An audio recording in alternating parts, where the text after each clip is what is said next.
Hello friends, welcome to my channel. So friend, आज हम इस वीडियो में डिस्कस करने वाले हैं BA second year English literature की पॉइंट्स के बारे में, फर्स्ट पेपर के बारे में कि किस टाइप के क्वेश्चंस आते हैं, आपको किस तरीके से तैयारी करनी है एंड इसके साथ ही अपना एग्ज़ाम किस तरीके से लिखना है जिससे कि आपके जो पेज हैं वो भी ज़्यादा कवर हो जाएं। तो सबसे पहले मैं आपको बता दूं कि आपका जो पेपर का पैटर्न है उसमें टोटल 3 सेक्शन होते हैं। सेक्शन ए जिसमें टोटल 10 क्वेश्चंस आते हैं, जिसमें से आपको 7 क्वेश्चन करने होते हैं। अब ये 7 क्वेश्चन कौन कौन से हो सकते हैं, तो आपको क्या करना है कि जो आपकी 5th यूनिट है लिटरेरी टर्म व लिटरेरी हिस्ट्री वाली, उसमें क्या है कि जितने भी लिटरेरी टर्म्स हैं उनकी आपको 2 या 3 लाइंस के आंसर अच्छे तरीके से तैयार कर लेने हैं, क्योंकि इससे रिलेटेड आपको 3 या 4 क्वेश्चन देखने को मिलेंगे। एंड मैं एक वीडियो बना दूंगी कल, जिसमें मैं आपको हर एक जो लिटरेरी टर्म्स है और जो हिस्ट्री है उसके क्वेश्चन करवा दूंगी, जिसमें आपको जो आंसर है वो 2 या 3 लाइंस का लिखना है। इसके बाद आपने जो भी पॉइंट्स पढ़ रखी हैं उसकी आपको थोड़ी बहुत समरी अगर पता है तो आप इजी वे में आंसर लिख सकते हो। एंड इसके साथ ही आपको क्या करना है कि जो भी पॉइंट है आपकी जो भी पॉइंट्स वगैरह हैं और उनके जो पॉइंट्स हैं उनके नाम अच्छे तरीके से आपको याद कर लेने हैं, क्योंकि क्वेश्चन इस तरीके का भी आ सकता है कि आपको एक पॉइंट दे दी जाएगी और ये पूछा जाएगा कि इस पॉइंट के पॉइंट का क्या नेम है। तो ये चीज़ भी आप थोड़ी सी ध्यान दे लेना। ओके, इस तरीके से आपका सेक्शन ए आएगा। इसके बाद है सेक्शन बी, जिसमें 2 पार्ट्स होते हैं। फर्स्ट जो पार्ट है इसमें आपकी 3 स्टैंजा आएंगी और आपको 1 स्टैंजा करनी है। इसके अलावा जो सेकंड पार्ट है उसमें क्या है कि आपको 3rd, 4th, 5th और 6th में भी क्या है कि आपको 2 चॉइस मिली हुई हैं पोएम की। एक तो है लोटस ईटर और दूसरी है स्प्रिंग एंड फॉल। तो इस तरीके से आपको क्या है कि कोई एक ही क्वेश्चन का आंसर करना है। और यहाँ पर एक चीज़ ध्यान दे लेना कि जो 6th क्वेश्चन है उसमें ये कहा गया है, discuss the main theme of the poem the lotus eater और स्प्रिंग एंड फॉल। तो इसका मीन्स ये है कि आपको इन दोनों पोइम में से एक पोइम के बारे में बताना है। बहुत सारे जो स्टूडेंट्स होते हैं वो क्या करते हैं कि दोनों ही पोइम्स का लिख आते हैं, लेकिन ऐसा नहीं है, बीच में ओड वर्ड दिया हुआ है, इसलिए आपको ये ध्यान देना है कि 2 में से एक। राइट। इसके बाद है सेक्शन सी। सेक्शन सी में आपको एक क्वेश्चन का आंसर करना है। तो इस तरीके से तो आपका है ये पेपर का पैटर्न। अब हम बात कर लेते हैं कि किस तरीके से आप अपने जो पेज है वो फिल करें, जिससे कि आपके लगभग 12 या 13 पेजेस से ज़्यादा पेज कवर हो जाएं। उसके बाद इस पेपर में जो भी इम्पोर्टेंट क्वेश्चंस बनते हैं उन सब के बारे में हम डिस्कस कर लेंगे।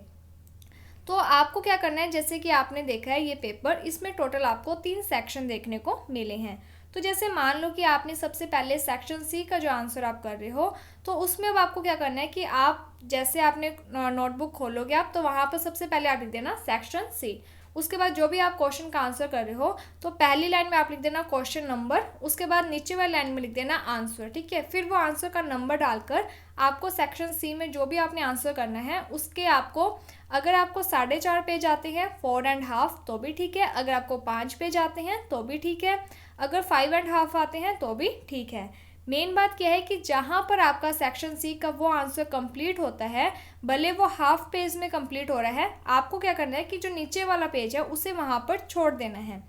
अगला जो आंसर है वो आप नेक्स्ट पेज से स्टार्ट करोगे। ठीक है, इससे आपको बेनिफिट क्या होगा कि आपका जो हाफ पेज है वो वैसे भी कवर हो जाएगा।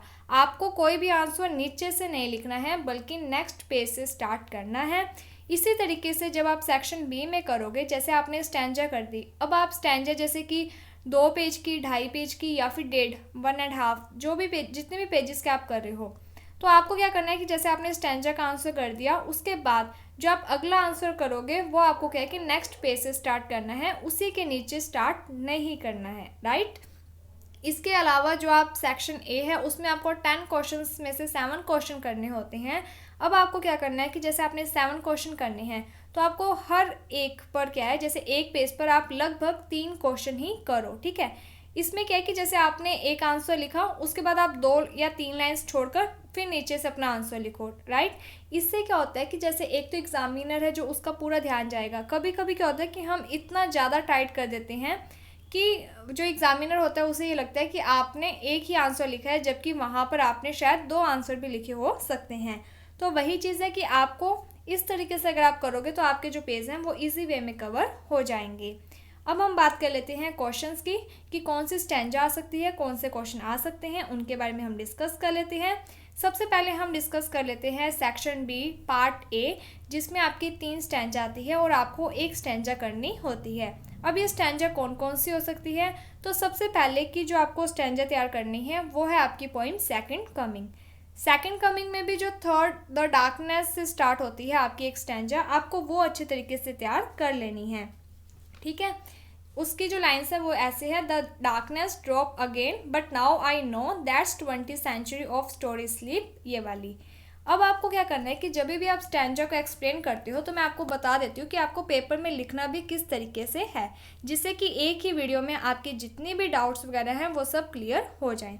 जैसे आपको स्टैंजा का आंसर लिखना होता है तो सबसे पहले क्या है, मान लो कि अगर आपको प्रॉपर वे में स्टैंजा नहीं भी आती है तो कोई भी डरने की बात नहीं है। सबसे पहले आप लिखोगे रेफरेंस, या तो आप रेफरेंस अकेला लिख सकते हो या फिर आप लिख सकते हो रेफरेंस टू कॉन्टेक्स्ट। ठीक है, ये लिखने के बाद इसको आपने अंडरलाइन करना है। उसके बाद आप एरो का निशान लगाओगे, फिर नीचे वाली लाइन में, ठीक है, उसी लाइन में नहीं, नीचे वाली लाइन में आप लिखोगे this lines have been taken from the poem. फिर आपको उस पोइम का नाम लिखना है, उस पोइम को आपको इन्वर्टेड कोमा में करना है, पोइम का जो नाम है उसे आपको अंडरलाइन करना है। उसके बाद आप लिखोगे रिटन बाय या फिर कंपोज्ड बाय, फिर आपको वहाँ पर पोइट का नाम लिखना है।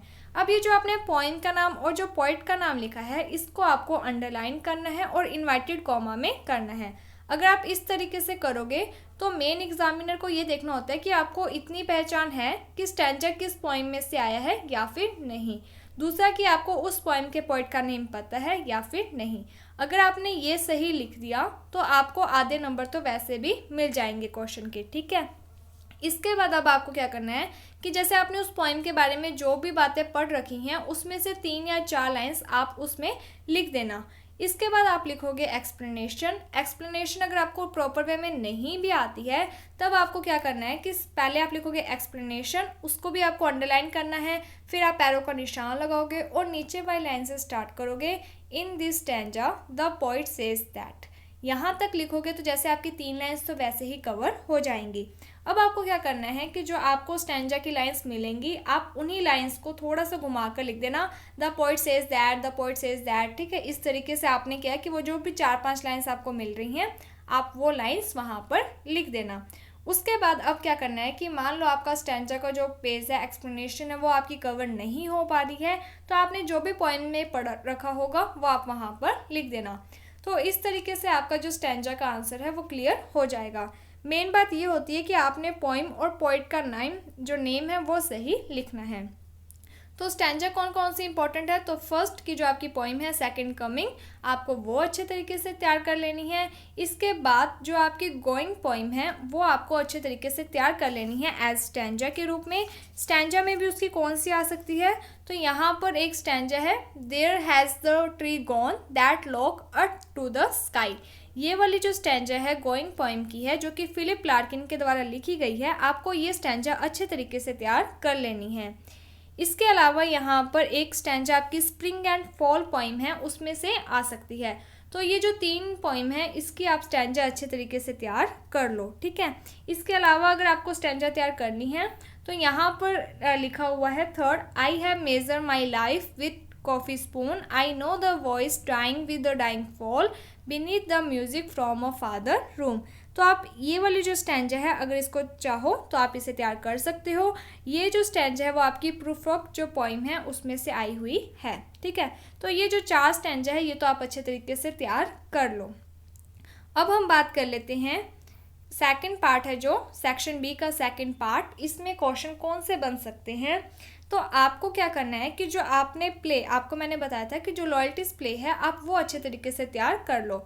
उसमें भी मेन क्या है कि जो समरी है वो आप अच्छे तरीके से पढ़ लो। क्वेश्चन किस तरीके से आ सकता है, या तो वो पूछ सकता है कि लॉयल्टीज प्ले के बारे में बताओ, या फिर थीम के बारे में पूछ सकता है, या फिर टाइटल के बारे में पूछ सकते हैं। ठीक है, या फिर सोशल सिग्निफिकेंस के बारे में पूछ सकते हैं। तो इस तरीके से 4 क्वेश्चन ये जो मैंने आपको बताए हैं क्वेश्चन की वर्डिंग अलग है लेकिन इसका जो आंसर है वो सेम ही है। और आंसर में आपको क्या लिखना है, तो पूरी समरी जो कि मैंने आपको करवा रखी है, चैनल पर वीडियो बनाई गई है, आप उस वीडियो को देख लेना। एंड एक प्लेलिस्ट बनाई गई है, उसमें आपकी हर एक पॉइंट से रिलेटेड वीडियोस बनाई गई हैं, तो अगर आपको वो पॉइंट्स पढ़नी है तो आप वो देख लेना। तो इस तरीके से अब आपको क्या करना है कि जो लॉयल्टीज प्ले है वो अच्छे तरीके से तैयार कर लेना है। तो जैसे कि यहाँ पर देखो टाइटल और थीम से रिलेटेड क्वेश्चन है, आंसर में आपको सेम ही लिखना है। यहाँ पर अब आपको क्या करना है कि जो स्टार्टिंग की 3 लाइन्स हैं वो तो जैसे मान लो कि टाइटल से रिलेटेड आ रहा है, तब आपको क्या लिखना है, सबसे पहली लाइन होगी the title of the play loyalties is very apt and appropriated, the play deal with the nature and kind of loyalties that different people have. ठीक है, यहाँ तक आपको लिखना है। यहाँ तक हैव तक लिखने के बाद आपको जो समरी करवाई गई है आप उस समरी को पूरा लिख देना। और अगर मान लो कि थीम से रिलेटेड क्वेश्चन आ रहा है तब आप क्या लिखोगे, loyalties is the theme of the play. फिर आपको ये जो सेकंड लाइन है, पहले आप थर्ड वाली लाइन लिखोगे, फिर आपको सेकंड लाइन लिखनी है the play deal with the nature and kind of loyalty that different people have. अब आपको क्या करना है कि पूरी जो आपने समरी पढ़ रखी है वो आपको लिखनी है। क्वेश्चन अलग अलग हैं लेकिन हमारा आंसर सेम है। आंसर में आपको पूरी ही समरी लिख देनी है। जैसे एग्जाम्पल के तौर पर अगर आपको कोई चॉकलेट दे रहा है, टॉफ़ी दे रहा है या कुछ भी कह रहा है तो हम थैंक यू ही बोलते हैं, चाहे हमें कुछ भी मिल रहा हो। तो बस वही चीज़ है कि अगर लॉयल्टीज प्ले से रिलेटेड कोई भी क्वेश्चन आ रहा है तो आपको पूरी समरी ही वहाँ पर लिखनी है। तो इस तरीके से ये जो प्ले की समरी है ये आप लिख देना। यही जो क्वेश्चन है वो आपको सेक्शन बी में भी देखने को मिलेगा और सेक्शन सी में भी आपको देखने को मिल जाएगा। तो आप इस क्वेश्चन को अच्छे तरीके से तैयार कर लेना। एंड इसके अलावा एक जो क्वेश्चन है वो करैक्टर स्केच से रिलेटेड आता है, जनरल कैनिस का, जो कि बहुत बार आ चुका है। तो यहाँ पर देखो 4th नंबर पर है ना जो क्वेश्चन, आप इसे एक बार थोड़ा बहुत पढ़ लेना। अगर आपको नहीं भी पढ़ना है तो कोई बात नहीं, आप दूसरी पॉइंट्स वगैरह पढ़ोगे तो वो भी हो जाएगा। ठीक है, ये ज़रूरी नहीं है, बस मेन चीज़ ये है कि आपको जो लॉयल्टीज प्ले की समरी है वो आप अच्छे तरीके से पढ़ लेना। अब इसके अलावा जो क्वेश्चंस हैं वो कौन कौन से बनते हैं आपके पॉइंट से रिलेटेड, हम वो बात कर लेते हैं। क्वेश्चन है जो वो या तो आपका क्रिटिकल एप्रिसिएशन से बन सकता है। तो क्रिटिकल एप्रिसिएशन में क्या करना होता है कि जो आपका आंसर है वो पॉइंट्स में होगा। जैसे कि सबसे पहले आप लिखोगे इंट्रोडक्शन, जिसमें आप पोएम के बारे में थोड़ा बहुत बता दोगे। फिर आप लिखोगे थीम, जिसमें आप ये बताओगे कि ये पोएम किस बात पर बेस्ड है, यानी कि ये पोएम क्यों लिखी गई है। इसका मीन्स ये है कि आपने जो भी पोएम में पढ़ रखा है उसके 3-4 लाइन्स आपको यहाँ पर लिख देनी है।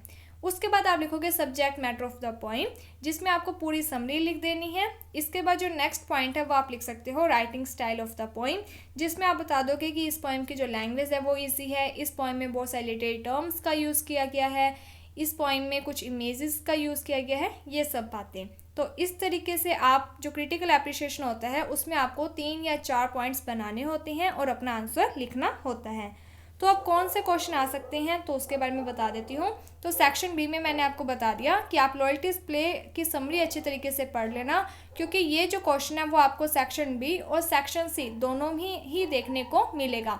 इसके अलावा ये जो जनरल कैनिस का करैक्टर स्केच है ये आप पढ़ लेना।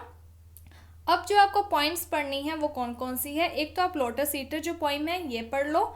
इसके अलावा जो रबी बैन एल्जरा पोइम है आप इस पोइम को पढ़ लो। Spring and fall poem, the soldier poem, ये 4 पोइम्स आप अच्छे तरीके से पढ़ लो। कौन कौन सी है, the lotus eater, Rabbi Ben Ezra, the soldier and spring and fall, ये 4 पोइम्स हैं, ये अच्छे तरीके से पढ़ लो। अगर आप इतना पढ़ लेते हो तो आपका जो पेपर है वो होपफुली अच्छा ही जाएगा, क्वेश्चंस आ सकते हैं।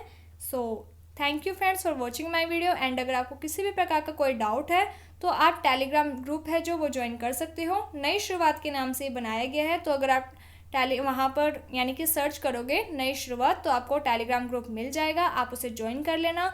वहाँ पर जो भी आपके डाउट्स वगैरह होंगे वो दूर कर दिए जाएंगे। So thank you friends for watching my video. Thank you.